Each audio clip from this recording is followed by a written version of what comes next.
Assalamu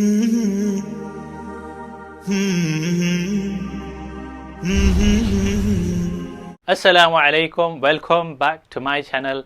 The Holy Prophet ﷺ said, cleanliness is half of Iman. This simplifies the significance of cleanliness or purification in Islam. Wudu or ablution is the best way to purify the body physically and spiritually. In this video, you will be able to learn about the 4 Fardh of wudu according to Islam. The obligatory parts of wudu are washing the face from the forehead to the chin and from the left earlobe to the right earlobe, making sure the whole face is washed. Wash the right arm beginning at the fingertips, washing the entire hand and arm up to and including the elbow, starting at the fringe, moving the hands to the back of the hairline and then back to the fringe, all in one movement. This is done once only. Wipe the insides of both ears with the index fingers and the back of the ears with the thumbs. This is done only once. Wash the right foot including the ankle. Make sure between the toes are also washed using the small pinky finger. Do this 3 times.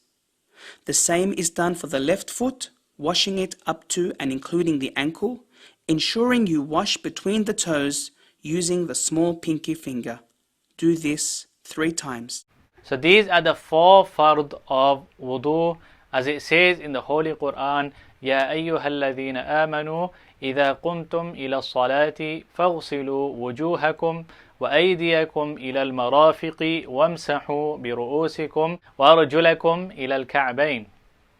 When you stand up for prayer, wash your faces and your hands up to the elbows and wipe a part of your heads and your feet up to the ankles. Fardh of wudu are compulsory part of wudu, but sunnah are also important, as the Holy Prophet ﷺ also performed the sunnah of wudu. Therefore, it is the duty of every Muslim to learn wudu and teach other Muslims the correct procedure of wudu. I think parents should teach their children this basic stuff. It is very important, inshallah. Next time, I will be going over the sunnah acts in wudu. I'm trying to put out videos that can help others. Please let me know if you have any video suggestions. It would help immensely, inshallah. I will see you next time, inshallah. Jazakallahu khairan wa ahsan al-jaza. Assalamu alaikum wa rahmatullahi wa barakatuh. If you like this video, don't forget to subscribe, like and share my YouTube channel, and inshallah I will see you all next time with another video.